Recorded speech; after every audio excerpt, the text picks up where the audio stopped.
नमस्कार, आप देख रहे हैं द नॉर्थ लाइन डिजिटल में हूं रूहानी। तमाम डेली वेजर्स के लिए बहुत अच्छी खबर है और ये खबर लेकर आए हैं रविहंस जी हमारे साथ। इनसे जानते हैं कि कहीं ना कहीं जो उम्मीदें लगाई जा रही थी वो उम्मीदें पूरी होने जा रही है और आपके लिए कैसी सुविधा मिलने जा रही है जो लगातार परमानेंट एम्प्लॉयज को मिल रही है। रवि जी, क्या खुशखबरी है और किस तरह से एक्शन मोड में इस बार सरकार आई है? सबसे पहले तो आपके चैनल का बहुत बहुत धन्यवाद। और अभी हम इसको खुशखबरी तो नहीं कहेंगे, लेकिन इतना जरूर कह सकते हैं कि सरकार जो कुछ ना कुछ एक्शन मोड में आई है। तो कहीं लग रहा है आज की सरकार को डेली वेजरों का भी ध्यान आया है। हमने पिछले लगातार मैं कोशिश में था कि ये पीएफ का जो बेनिफिट है ये डेली वेजर को मिलना चाहिए। दुख होता है हमें कि जब हमारा 60 साल का साथी कोई रिटायरमेंट होकर घर चला जाता है तो वो खाली हाथ जाता है। अगर कोई प्राइवेट सेक्टर के अंदर भी कोई काम करता है, कोई कॉन्ट्रैक्टर के अंडर भी काम करता है, तो उसको भी जब वो रिटायरमेंट जाता है तो उसको बेनिफिट मिलता है। अगर आज हमारा डेली वेजर 30 या 32 साल सर्विस करने के बाद खाली हाथ रिटायर जा रहा है, तो अगर ईपीएफ का बेनिफिट उसको मिला होता तो कम से कम 7-8 लाख रुपया वो जाते समय घर लेके जाता, सेविंग लेके जाता। तो ये मैं लगातार पिछले 1 साल से कोशिश कर रहा था। मैंने पहले भी जुलाई में ही ये लेटर सबमिट किया था ईपीएफ कमिश्नर को। उसके बाद सरकार को 2 बार नोटिस भी निकलवाया था। तो अब जाकर के सरकार ने इस पे एक्शन लिया और सरकार ने डिपार्टमेंट्स को लिखा है कि अगर हम इनको ईपीएफ और ईएसआई स्कीम लागू करते हैं तो क्या फाइनेंशियल इम्प्लीकेशंस होंगी। तो मुझे लग रहा है कि सरकार ने का बढ़िया कदम जो है वो डेली वेजर के हक में उठाया। और अगर ये चीजें भी लागू हो जाती हैं तो मुझे लगता है कि बहुत बड़ी रिलीफ जो डेली वेजर को मिल सकती है।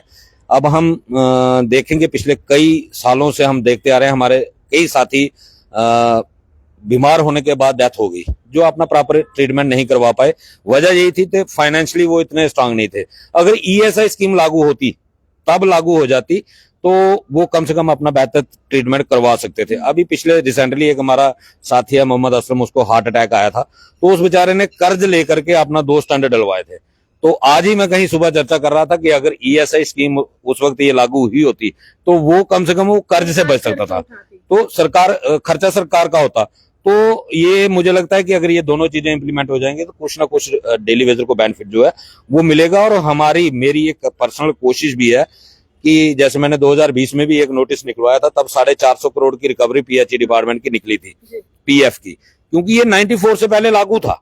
94 से पहले जो लोग डेली वेजर थे उनके ऊपर सीपी, तब सीपी नाम होता था इसका, कंट्रीब्यूशन पेंशन। तो जब 94 तक जो लोग परमानेंट हो गए, उसके बाद ये तो मुझे लग रहा है कि कहने के लिए तो बहुत बड़े बड़े नेता हमने देखे हैं यहाँ पे, सब कहते हैं कि हमने ये किया, हमने वो किया। नेता हमारे ट्रेड यूनियन के भी लीडर बड़े देखते हैं हम कि वो कहते हैं हमने आसमान से तारे तोड़ दिए डेली वेजरों के लिए, लेकिन जो बेनिफिट लोगों को मिलने चाहिए थे वो नहीं मिले। आज तक ईपीएफ का मुद्दा किसी भी डेली वेजर नेता की तरफ से नहीं उठाया गया। और मुझे ये महसूस हुआ कि ये कम से कम हम रेगुलाइजेशन की लड़ाई लड़ रहे हैं, वो हमारा जायज हक है, उसके लिए हम लड़ सकते हैं, लड़ेंगे और वो रेगुलाइजेशन हमने लेनी है। लेकिन इसका मतलब ये नहीं है जो अदर बेनिफिट हमें मिलने चाहिए थे उसके लिए हम आंखें बंद कर ले। तो ये इसलिए मैंने ये सिलसिला शुरू किया था और आज हमें लग रहा है कहीं ना कहीं वो हम सक्सेसफुल हो रहे हैं। उसमें थोड़ा सरकार की तरफ से इनिशिएटिव लिया गया है। तो मैं तो ये कहूंगा सरकार को कि सरकार ये चीजें जल्द से जल्द लागू करे। और जो हमारा मेन फोकस रेगुलाइजेशन का है तो वो चल ही रहा है। यानी कि इधर सरकार की तरफ से प्रेशर बिल्टअप करने की कोशिश की जा रही है। जिस तरह से लगातार लोग आपसे कहते थे कि आप इतनी वकालत क्यों कर रहे हैं भारतीय मजदूर संघ की, आप उनके साथ क्यों चल रहे हैं, ये एक अन्य पॉलिटिकल पार्टी का है जो सत्ता में है, उनका केंद्र है, ये उनका एक यूनिट है, उनको भी कहीं ना कहीं जवाब है कि जो मिलना है वो केंद्र से मिलना है। मैम, एक तो होता है कि लोगों को डिवाइड करना, वो उनकी पॉलिसी है। भारतीय मजदूर संघ एक नेशनल ऑर्गेनाइजेशन है और ये कोई छोटी ऑर्गेनाइजेशन नहीं है। ये इसमें कम से कम इस वक्त 6000 यूनियंस काम करती हैं। 6000 यूनियन का एक बहुत बड़ा अम्ब्रेला है और 29 देश जिनको भारतीय मजदूर संघ लीड करता है। ये कोई छोटी ऑर्गेनाइजेशन नहीं है। और रही बात अगर हम कहीं सीखते हैं तो हम इन्हीं से सीखते हैं। हमने भारतीय मजदूर संघ से जुड़े हैं, तभी हमें थोड़ी कानून की नॉलेज है, हम वो मुद्दे उठाते हैं जो जेन्युइन होते हैं और जिनके जो हमारा जेन्युइन राइट बनता है, हक मिलना चाहिए और वो मिलता भी है। लेकिन होता क्या है कि हमारे लोग हमें ही बेवकूफ बनाने के लिए, गुमराह करने के लिए अलग अलग तरीके से लोगों को डिवाइड करने की कोशिश करते हैं। और रही बात, आपने कहा कि भारतीय मजदूर संघ, मैं भारतीय मजदूर संघ का सेक्रेटरी हूं। और जो लोग ये कहते हैं ना कि ये सत्ता का यूनिट है, तो उनके लिए इतना दिमाग पता नहीं कहाँ चला जाता। अगर भाजपा के खिलाफ भाजपा का यूनिट होता तो अब मैं यहाँ नहीं होता। क्यों? क्योंकि पिछले दिनों आपने देखा कि जब Bharatiya Janata party direct indirect सत्ता में थी तो मैंने कोई कसर नहीं छोड़ी उनको क्रिटिसाइज करने में। चुनाव थे, चाहे कुछ भी था, मैंने कभी उनको माफ नहीं किया। हमने अपने हक के लिए उनके खिलाफ जोरदार तरीके से लड़ाई लड़ी है। तो अगर ये उनका यूनिट होता तो वो मुझे क्या रहने देते? तो इसी से साबित होता है कि ये उनका इससे यूनिट पूर्व भी सर बातचीत हुई थी जब आपने कहा था कि जो वित्त मंत्री हैं देश की निर्मला सीतारमण, उनके आगे एक मेमोरेंडम भी रखा गया था। उसमें क्या बातें थी, क्या तथ्य थे, क्या उस पर भी कुछ एक्शन हुआ है? हाँ मैम, बिल्कुल उसके ऊपर भी एक्शन होगा। यहाँ थोड़ी सी हमारे अंदर भी कमी है, कुछ टेक्निकली डॉक्यूमेंटेशन का सिलसिला हो, उसमें मैं लगा हुआ हूँ कार्रवाई में, उसको भी हम फॉलो अप करेंगे।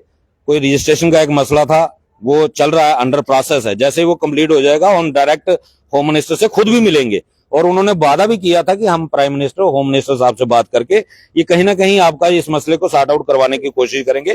और एक चीज और मैं जम्मू कश्मीर की सरकार को भी आज आपके चैनल के माध्यम से अपील भी करूंगा।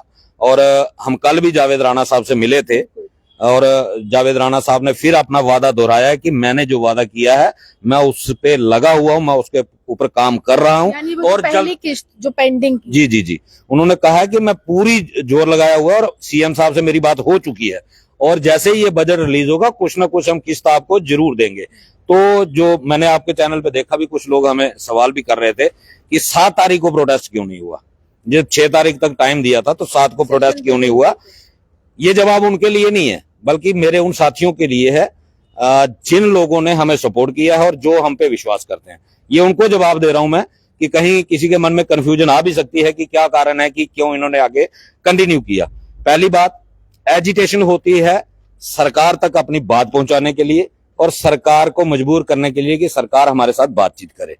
अब बातचीत कंटिन्यू चल रही है, जिस वजह से पहला कारण यह है कि इसलिए हमने 7 तारीख को प्रोटेस्ट नहीं किया कि जब एक मिनिस्टर साहब ने वादा किया है कि जैसे ही ये ग्रांट्स रिलीज होंगी मैं एक किस्त आपको बुलाया भी तो गया था। बिल्कुल।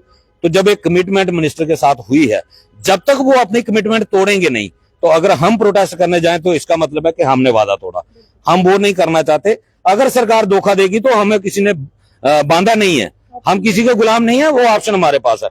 दूसरा कारण ये था कि जिस दिन 27 मार्च को हमारी कमिटमेंट हुई थी, हमने लगभग 1-1:30 बजे के करीब सारा मीडिया को एड्रेस कर दिया था कि हम 7 तारीख तक टाइम दे रहे हैं।